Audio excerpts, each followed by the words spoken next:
জনাইছো আজি ৰাতিপুৱাৰ প্ৰথমটো ব্ৰেকিং নিউজ। গৌৰৱ গগৈ আৰু অখিল গগৈয়ে শ্যামকনু মহন্ত আৰু সিদ্ধাৰ্থ শৰ্মাক বচাব বিচাৰিছে। মোক অসমৰ সকলো মানুহে বিশ্বাস কৰে আৰু গৌৰৱ গগৈ অখিল গগৈয়ে শ্যামকনু মহন্ত আৰু সিদ্ধাৰ্থ শৰ্মাক বচাব বিচাৰিছে। এনেদৰে এতিয়া ৰাজ্যৰ মুখ্যমন্ত্ৰীগৰাকীয়ে এক বিস্ফোৰক মন্তব্য কৰিছে। জুবিন গাৰ্গৰ হত্যাক লৈ গৌৰৱ গগৈ আৰু অখিল গগৈয়ে এক প্ৰকাৰ ৰাজনীতি কৰিছে। শ্যামকনু মহন্ত আৰু সিদ্ধাৰ্থৰ বৰ্তমান অৱস্থা কি খবৰ লওক। 3 মাহৰ শেষত কোনেও বেইল পোৱা নাই আৰু জেলত থকা 3 মাহ খবৰ হ'ল শ্যামকনু মহন্ত আৰু সিদ্ধাৰ্থ শৰ্মাৰ। ডাঙৰ মানুহৰ ল'ৰা 3 মাহ জেলত থকাৰ কোনো ৰেকৰ্ডেই নাই আৰু অসমৰ বুৰঞ্জীত ডাঙৰ মানুহৰ ল'ৰা 3 মাহ জেলত এইবাৰেই আছে শ্যামকনু মহন্ত আৰু সিদ্ধাৰ্থ শৰ্মা। আৰু আমি যিমানবোৰ সকলক কৰিছোঁ, মোক অসমৰ সকলো মানুহে বিশ্বাস কৰে, মানুহে বিচাৰি আছে মই জুবিন গাৰ্গক ন্যায় দিয়াটো, আৰু বিৰোধীয়ে শ্যামকনু মহন্ত আৰু সিদ্ধাৰ্থ শৰ্মাক বচাব বিচাৰিছে। এক প্ৰকাৰ বিস্ফোৰক মন্তব্য ৰাজ্যৰ মুখ্যমন্ত্ৰীগৰাকীৰ। আৰু SITৰ চাৰ্জশ্বীট দিয়াত বাধা দিবলৈ চেষ্টা কৰিছে। মোক সকলোৱে ধন্যবাদ দিব লাগে, কিন্তু তাৰ সলনি সমালোচনা কৰাত নামি পৰিছে একাংশই।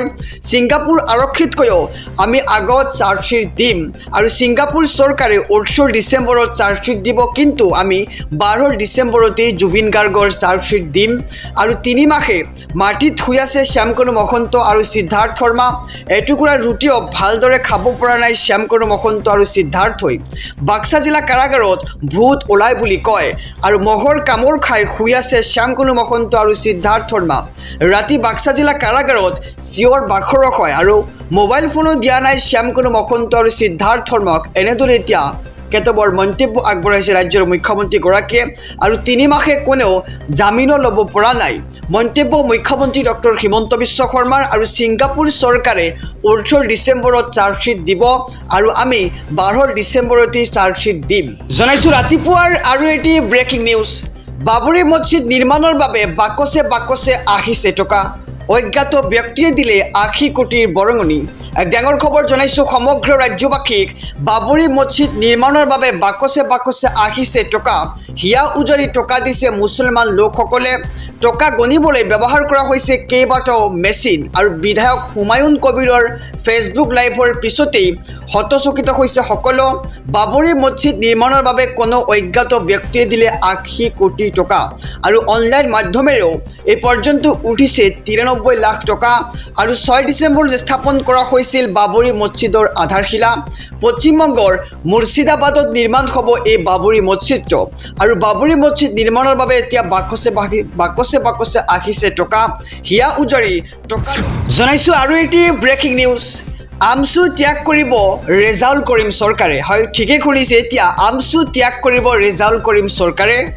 30 ডিচেম্বৰত আমচু ত্যাগ কৰিব ৰেজাউল কৰিম চৰকাৰে। আৰু আমচু ত্যাগ কৰাৰ কথা আনুষ্ঠানিক ঘোষণা ৰেজাউল কৰিম চৰকাৰৰ। সাংগঠনিক দায়িত্ব ত্যাগ কৰাৰ পিছত যোগদান কৰিব পাৰে ৰাজনৈতিক দলত।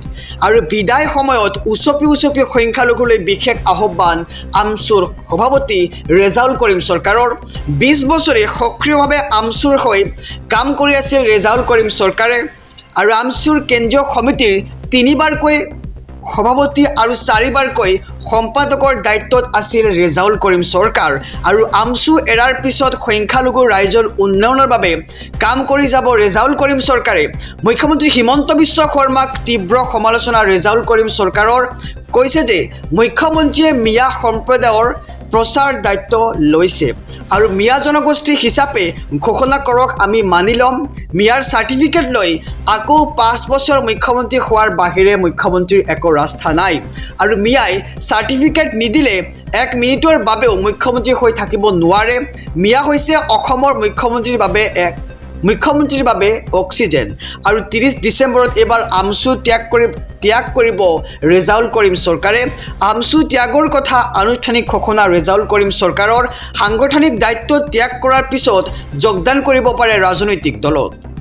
জনাইছোঁ আৰু এটি ব্ৰেকিং নিউজ, ডাঙৰ খবৰ। বাঙালী লোকসকলক বাংলাদেশী সজাইছে চৰকাৰে। 10 বছৰে চৰকাৰে সমাধান কৰিব নোৱাৰিলে বাঙালী ডিভোটাৰৰ সমস্যা। এক ডাঙৰ খবৰ জনাইছোঁ ৰাজ্যবাসীক। এইবাৰ গৌৰৱ গগৈয়ে এক প্ৰকাৰ ডাঙৰ মন্তব্য আগবঢ়াইছে। ডিভোটাৰ সমস্যাক লৈ গৰজি উঠিল সাংসদ গৌৰৱ গগৈ। অসমৰ বাঙালী ডিভোটাৰৰ সমস্যাক লৈ সৰব হৈছে গৌৰৱ গগৈ।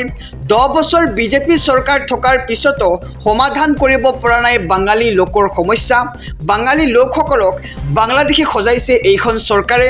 বন্দে মাতৰমৰ 150 বছৰীয়া জয়ন্তী সন্দৰ্ভত ভাষণ দিছিল গৌৰৱ গগৈয়ে আৰু ডিভোটাৰ সমস্যাক লৈ গৰজি উঠিল সাংসদ গৌৰৱ গগৈ।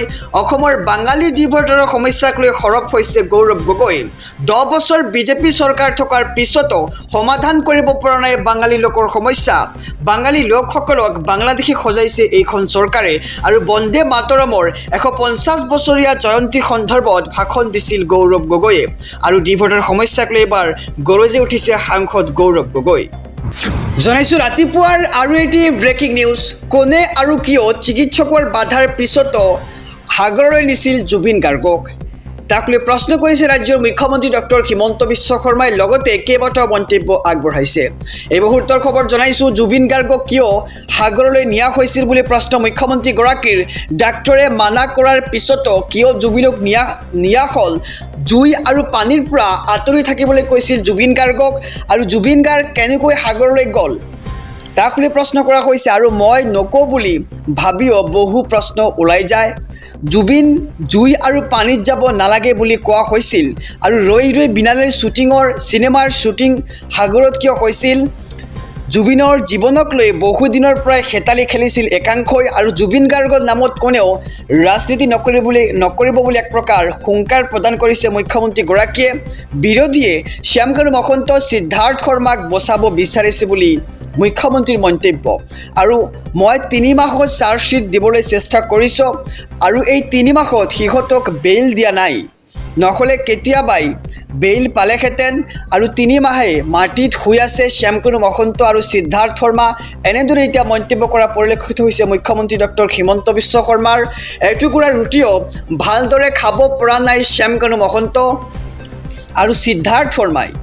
এই মুহূৰ্তৰ খবৰ জনাইছোঁ জুবিন গাৰ্গক কিয় সাগৰলৈ নিয়া হৈছিল বুলি প্ৰশ্ন কৰিছে মুখ্যমন্ত্ৰীগৰাকীয়ে।